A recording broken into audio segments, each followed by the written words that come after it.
السلام علیکم ناظرین، میں ہوں محمد عمران۔ آج کا ہمارا موضوع ہے میرے ساتھ ہی ایسا کیوں ہوتا ہے۔ یہ آج کل کی ہماری یوتھ کا سب سے کامن اور زبان زدہ عام جملہ ہے۔ جس کسی کو دیکھو وہ یہی کہہ رہا ہوتا ہے، یار میرے ساتھ ہی ایسا کیوں ہوتا ہے۔ میں جب بھی کسی کے ساتھ دوستی تعلق قائم کرتا ہوں تو چھوڑ کے چلا جاتا ہے، حالانکہ میں تو اس کے ساتھ بڑا مخلص تھا۔ میں نے تو اسے اپنی جان سے بڑھ کر پیار کیا تھا، میں نے تو اس کو خود سے بڑھ کر عزت دی تھی، میں نے تو اس کو خود سے بڑھ کر چاہا تھا، میں نے تو اس کے لیے کبھی برا نہیں سوچا تھا۔ وہ مجھے کو چھوڑ کے چلا گیا۔ فلاں واقعہ میرے ساتھ ہی کیوں پیش آیا۔ انسان ایسے کئی خیالات اور ایسی کئی باتیں دن میں کرتا ہے، دن میں سوچتا ہے، لیکن انسان کی محدود سوچ ہے۔ انسان جلد باز ہے، وہ چاہتا ہے کہ آگ لگی ہو، بارش برس پڑے۔ ایسی سچویشن جب پیدا ہوتی ہے تو پھر ایسے ہی کلمات زبان سے نکلتے ہیں، کیونکہ انسان محدود سوچتا ہے۔ وہ بس میں، میرا دوست، میرا یار، میرا تعلق دار اور میں، اس میں کی سوچ کے ساتھ جب انسان آگے بڑھتا ہے پھر یقیناً اس کے اندر غلطیاں پیدا ہو جاتی ہیں، وہ غلط فہمیوں کا شکار ہو جاتا ہے، وہ غلط راستوں کا مسافر ہو جاتا ہے۔ لیکن جب وہ اپنی زندگی کی شاہراہ پر گامزن ہوتا ہے اور ایک ناتواں اور کمزور ہاتھ اس کو سہارا دیے ہوتا ہے، اور جب اس شاہراہ تیز پر، اس فاسٹ روڈ پر جب آگے سے گاڑی آ رہی ہوتی ہے اور وہ اس کمزور سہارے کو تھامے ہوئے ہوتا ہے، تو پھر ایک تیسرا شخص، ایک تیسری قوت آ کر ان دونوں کو جدا کر دیتی ہے، اور انسان یہ سمجھ لیتا ہے کہ میرے ساتھ ایسا کیوں ہوا، مجھ سے یہ ہاتھ کیوں چھوٹ گیا۔ وہ انسان تو ذرا اس واقعے میں غور تو کر، اگر تیرا ہاتھ اس وقت نہ چھوٹتا اور تم میں وہ جدائی پیدا نہ ہوتی تو تم ایک بڑے حادثے کا شکار ہو جاتے، اس سے تمہاری جان چلی جاتی۔ فی الحال جو تمہارا ہاتھ چھوٹا ہے، کسی کے دامن سے یہ چھوٹنا ضروری ہے۔ یہ ہاتھ جب چھوٹتا ہے تو پھر ایک مضبوط اور توانا ہاتھ، اللہ رب العزت کی قدرت، اللہ رب العزت کا پیار، اللہ رب العزت کا احساس، اللہ رب العزت کا کرم، اللہ رب العزت کی نعمت، اللہ رب العزت کا ایک مضبوط سہارا انسان کو سہارا دیتا ہے۔ تب تک کے لیے انسان کو صبر، ہمت، استقلال اور استقامت کی ضرورت ہوتی ہے۔ انسان جلد بازی کے ساتھ ایسے کلمات کہہ دیتا ہے، لیکن جب کچھ وقت گزرتا ہے تو اس کو پتہ چل جاتا ہے کہ اس واقعے کا، فلاں شخص کا مجھ سے بچھڑنا ضروری تھا، اس ناتواں اور کمزور ہاتھ کا میرے ہاتھ سے چھوٹنا ضروری تھا۔ لیکن اس کے لیے ایک ٹائم درکار ہوتا ہے، اس ٹائم تک یہ جلد باز انسان صبر نہیں کر سکتا۔ آپ ایک مثال یوں لے لیجیے، آپ گاڑی کے اڈے پر جاتے ہیں اور گاڑی وہاں سے نکل جاتی ہے تو آپ بیٹھ کے وویلا شروع کر دیتے ہیں، میرے ساتھ ہی ایسا کیوں ہوا۔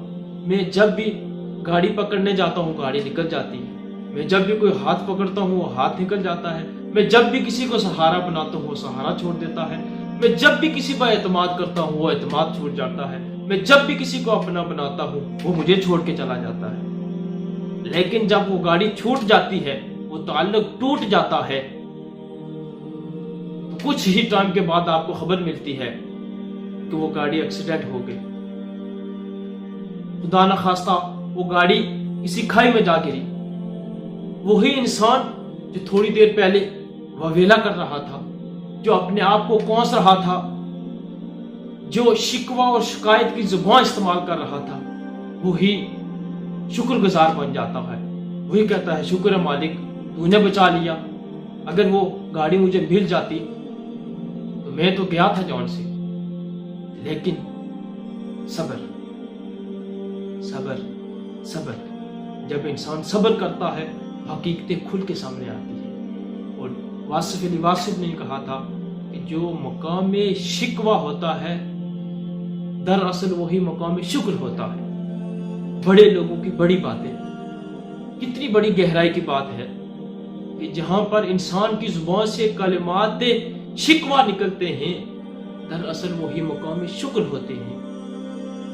کیونکہ انسان کو اللہ رب العزت آزماتا ہے، دے کر بھی اور لے کر بھی.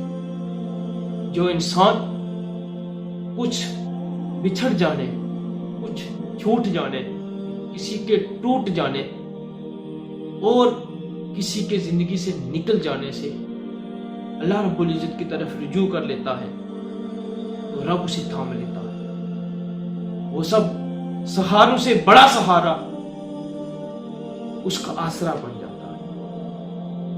وہ اس کے ساتھ ٹیک لگانے کے قابل ہو جاتا ہے. اس کی رحمت اسے تھام لیتی ہے، اس کا کرم اسے تھام لیتا ہے. پھر جب اس کا کرم تھام لے پھر کون گرانے والا ہے؟ جب اس کی رحمت شامل حال ہو جائے پھر کون ہے جو تمہارے حال کو بدلنے سے روک دے؟ لیکن ان سب چیزوں کے لیے انسان کو صبر کی ضرورت ہے. انسان کو ایک ایسے لمحے کی ضرورت ہوتی ہے جس میں انسان بیٹھ کر سوچے کہ اس واقعے میں میرے لیے کیا سبق ہے. اس واقعے سے سبق لے اور زندگی کی شاہراہ پر گامزن ہو جائے. کیوں کہ انسان اگر بکھرے گا نہیں تو نکھرے گا کیسے؟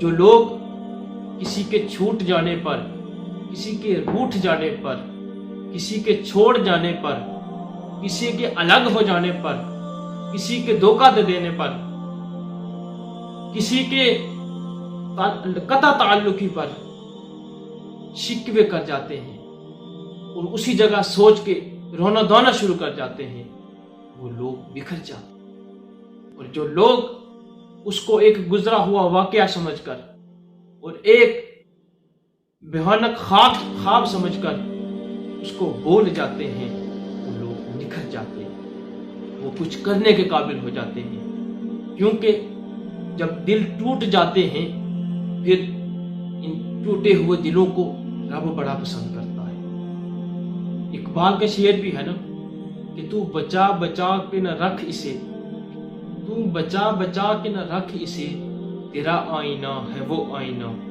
جو شکستہ ہو تو خوب تر نگاہ آئینہ ساز میں. ٹوٹے ہوئے دلوں، ٹوٹے ہوئے سہاروں کو سہارا دینے والا، ٹوٹے دلوں کو جوڑنے والا میرا رب ہے.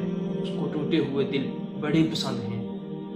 صرف ایک چیز کی کمی ہے کہ اپنا رخ، اپنا رجوع، اپنا قبلہ اللہ رب العزت کی طرف